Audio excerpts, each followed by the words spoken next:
का गणेशाय देना हूँ या मोरी कहा नारायणाय।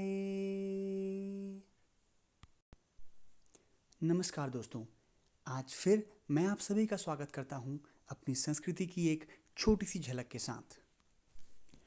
आगे आने वाली वीडियो में आप सुनेंगे एक ऐसी मधुर ध्वनि जिसे सुनकर साक्षात देवी देवता पृथ्वी पर अवतरित होते हैं। एक ऐसी ध्वनि जिसकी कंपन से व्यक्ति अपनी आत्मा को उस सर्वस्व पर छोड़ देता है। हुड़की और थाली की आवाज़, देवी देवताओं की कहानी, जगरिया की लहराती आवाहन करती आवाज़, धूनी की लपटें, चावल रूपी मोती और श्रद्धा एवं आस्था से जुड़े हाथ, यह कहलाती है हमारे पहाड़ की जागर प्रथा। आपसे निवेदन है इस संगीत को कान में हेडफोन लगाकर सुनें एवं अपनी आंखें बंद कर लें और कोशिश करें कि आप जगरिया द्वारा कहे गए इन शब्दों को समझ सकें। यह संगीत जरूर ही आपको मंत्रमुग्ध कर देगा। यह बात मुझे अपने दादाजी से पता चली है। उनके अनुसार पौराणिक काल में देवी देवताओं का बहुत बोलबाला था। श्रद्धा एवं आस्था इस कदर व्याप्त थी कि यदि कोई व्यक्ति अपने दुख या दर्द में किसी देवी देवता या अपने कुल देवता या इष्ट देवता को पुकारता था तो भगवान अवश्य उसकी मदद करते थे। अन्याय करने वाले के साथ भी उचित निर्णय किया जाता था। न केवल दुख में बल्कि अपने सुख में भी उस देवता को याद करना एक नियम था। शक्तियाँ, भूत प्रेत, आत्माओं की शांति के लिए जागरी का आयोजन होता था। सारा गांव एकत्रित होकर भगवान के निर्णय का साक्षी बनता था। आखिर क्या खास है इस धुन में? कैसे पैदा होती थी आत्मा में कंपन? आइए सुनते हैं। इस पावन ध्वनि को देखते हुए, इस मनोरम ध्वनि को सुनते हुए आप भी अपने पूर्वजों का ध्यान करें।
जागर की एक झलक। आशा करता हूँ कि आपने इस खास धुन को महसूस किया होगा। इस धुन को मन में समेटे हुए आज की इस वीडियो को विराम देते हैं। धन्यवाद।